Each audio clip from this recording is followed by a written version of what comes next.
نحمدہ و نصلی و نسلم علی رسول الکریم اما بعد۔ نبی کریم صلی اللہ علیہ وآلہ وسلم کی مبارک زندگی کو بیان کیا جا رہا ہے۔ ابھی نبی علیہ السلام مدینے والی زندگی میں آ گئے، لیکن حقیقت یہ ہے کہ مکے والے ابھی بھی آپ کے پیچھے پڑے ہوئے تھے، اور گزشتہ قسط میں ہم نے بیان کیا کہ ان کی خط و کتابت پھر اس کے ساتھ ہوئی عبداللہ ابن ابی سلول، جو کہ منافقین کا سردار تھا، اور مدینے میں اگرچہ بظاہر نبی علیہ السلام کا ایک اثر رسوخ قائم ہو گیا، ایک دولت مشترکہ قائم ہو گئی، لیکن ایک طرف منافقین عبداللہ ابن ابی سلول کے ساتھ تھے، اور ایک طرف یہود، جو بظاہر تو آپ کا میثاق آپ نے کیا ہوا تھا۔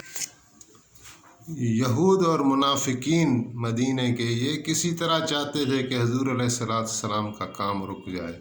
اور مکے والے بھی چاہتے تھے، اور مکے والوں کا اگر یعنی آگے پیچھے ہم حالات دیکھیں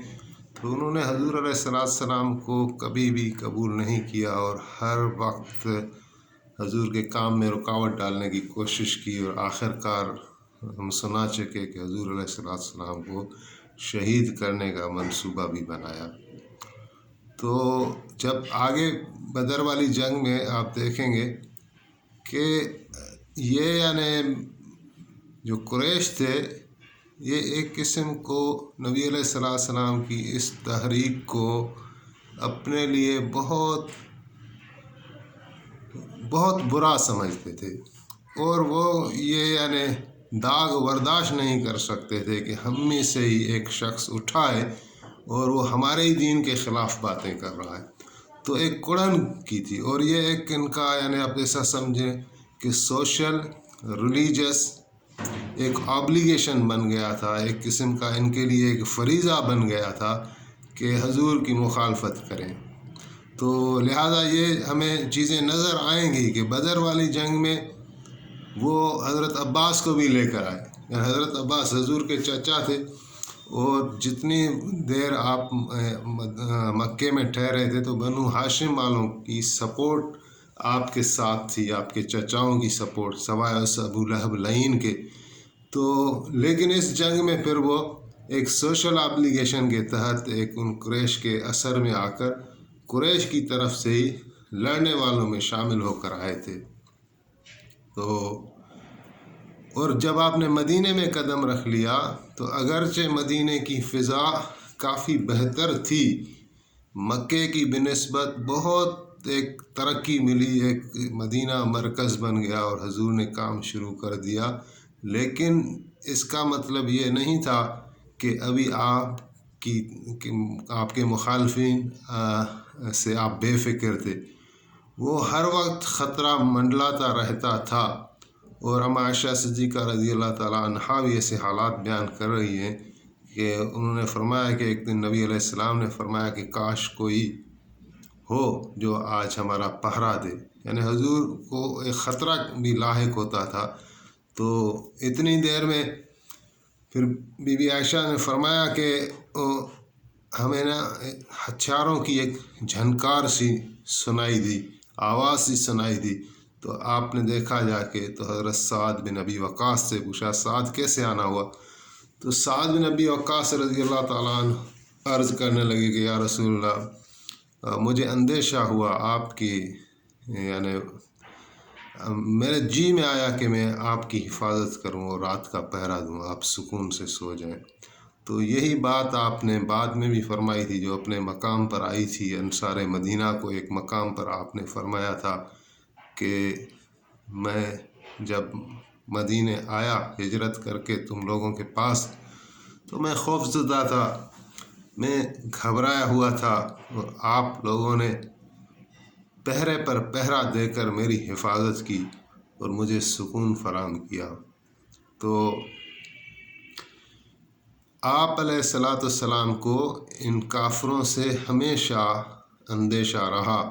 کہ یہ اس تحریک کو دبا دیں گے، اور ایسا ہی ہوا کہ جب مکے والوں نے ایک دھمکی آمیز خط بھیجا عبداللہ ابن ابی سلول کے پاس، رئیس المنافقین کے پاس، کہ اگر آپ حضور کی اس طرح سپورٹ کریں گے تو پھر آپ کے ساتھ جنگیں کی جائیں گی۔ تو اس کو ایک بہانہ سا مل گیا اور اس نے یعنی انصار کو بہکانا شروع کیا کہ حضور کی وجہ سے جو اب ہمارے اوپر سخت سے سخت حالات آئیں گے اور ہمیں جنگ کی دھمکی دی جا رہی ہے، تو حضور کی مدد سے ہم ہاتھ اٹھا لیں۔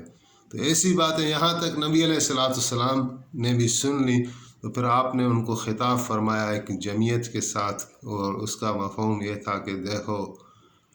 اگر آج تم لوگوں کو مہاجرین سے یہ اندیشہ ہے کہ ہمارے آنے سے یا مہاجرین کے آنے سے یا تحریک اسلام سے آپ کے ساتھ جنگیں کی جائیں گی، تو وہ تو آگے کی بات ہے، لیکن فی الواقعہ بات یہ ہے کہ ابھی اسلام کی روشنی کو اللہ تعالیٰ نے ایسا یعنی ایک نور بخشا ہے، پھیلاؤ بخشا ہے کہ لوگ اس میں داخل ہو گئے۔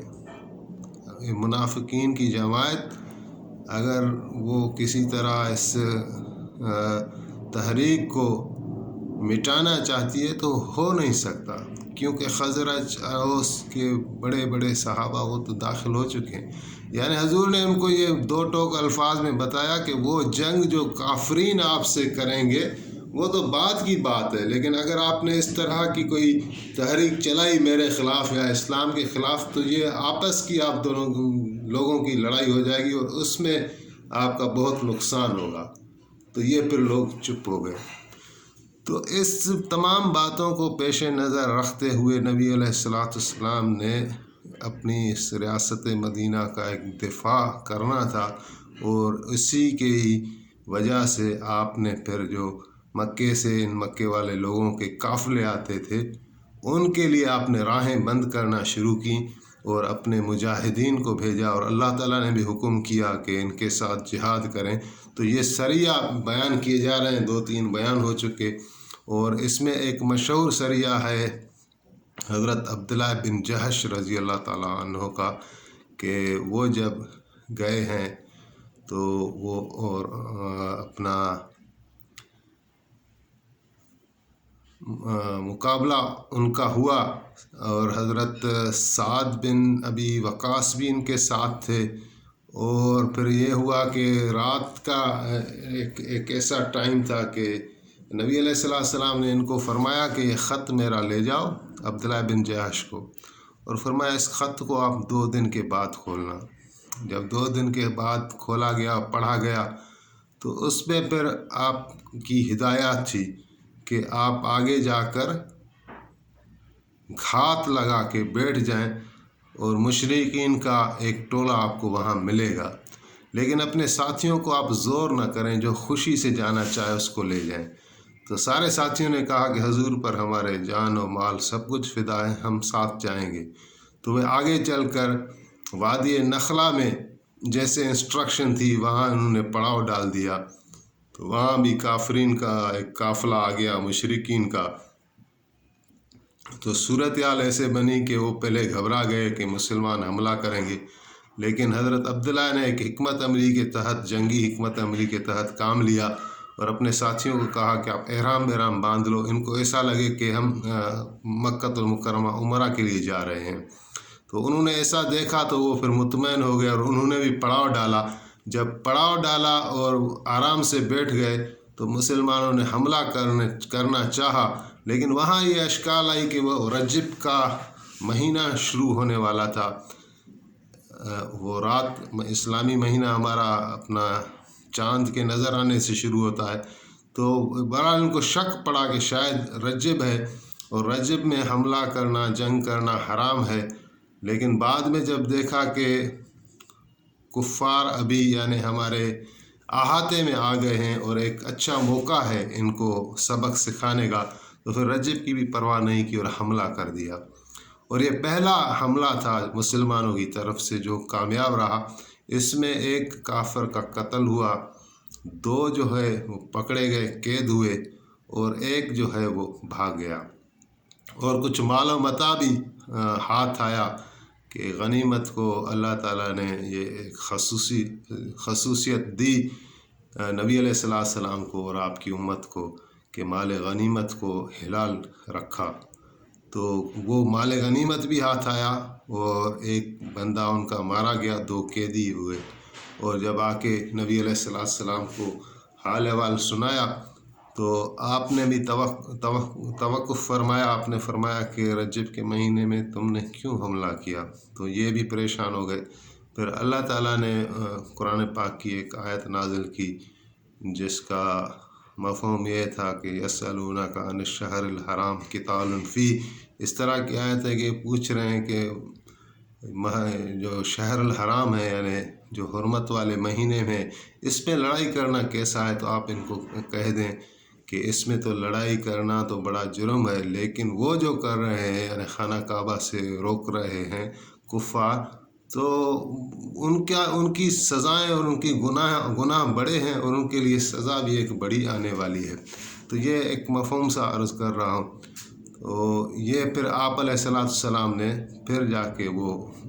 مال بھی ان سے تسلیم کیا، اور اسی طرح یعنی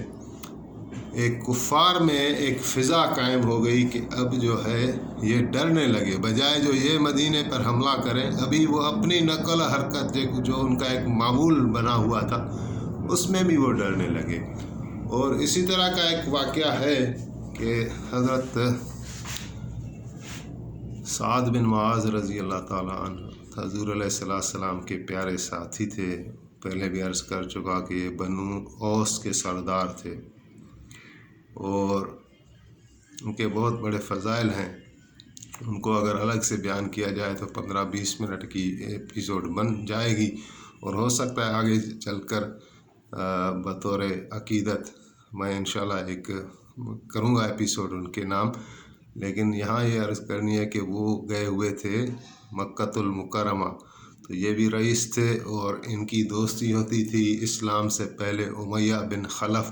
وہ بھی ایک رئیس تھا جو بلال کا آقا ہوتا تھا اور حضور کا پکا دشمن تھا۔ تو اسلام کا دشمن تھا لیکن پرانے تعلقات تھے، تو یہ امیہ کے ساتھ اپنا خانہ کعبہ کی طواف کے لیے جا رہے تھے، اور امیہ نے بن خلف نے ان کی کوئی دعوت کی تھی یا استقبال کیا تھا۔ تو ابو جہل نے جب دیکھا تو کہا کہ امیہ، تم ان انصاریوں کو ساتھ لے کر گھومتے ہو، تمہیں پتہ نہیں کہ یہ وہ لوگ ہیں جو حضور کے ساتھ مل گئے ہیں اور ان کا ارادہ ہے کہ ہمارے ساتھ جنگ کریں، اور تم ان کو استقبال دے رہے ہو، ہٹ جاؤ تو میں اس کو قتل کروں۔ تو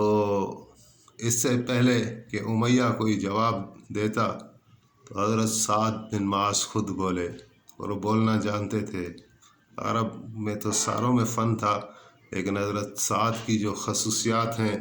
اور جو پریزنس آف مائنڈ ہے وہ بار بار ابھی مدینے والی زندگی میں آئے گی۔ تو وہ سردار تھے اور ان کو پتہ تھا، تو انہوں نے بولا کہ ابو جہل، ابو الحکمہ اس کو بولتے تھے، عمر بن ہشام نام تھا اس کا، تو اس کو جو ہے نا ایک پر آواز لہجے میں بولا کہ ابو جہل، اگر تم ہم مدینے والوں کے ساتھ اس طرح کی روش رکھو گے تو تمہارا تو روز کا گزر ہے، وہاں تمہارے قافلے تو روزانہ وہاں سے گزرتے ہیں تجارت کے،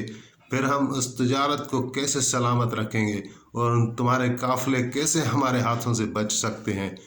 تو پھر جو ہے امیہ تھوڑا ہکا بکا ہو گیا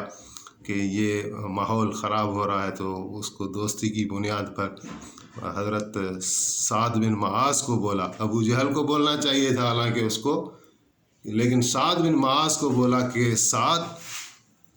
جلدی نہ کرو، اس طرح ابو جہل سے بات نہ کرو، یہ ہمارے شہر کے معزز ہیں، سردار ہیں۔ تو پھر سعد نے پھر آنکھیں دکھائیں، حضرت سعد بن معاذ کو پھر غصہ آیا، پھر فرمایا، امیہ،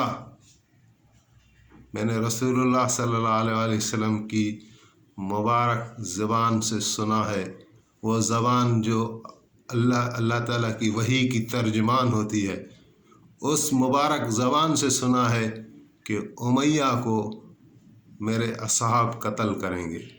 تو امیہ نے ایسے بالکل اس کا دل بیٹھ گیا اور کہنے لگا کہ واقعی سعد،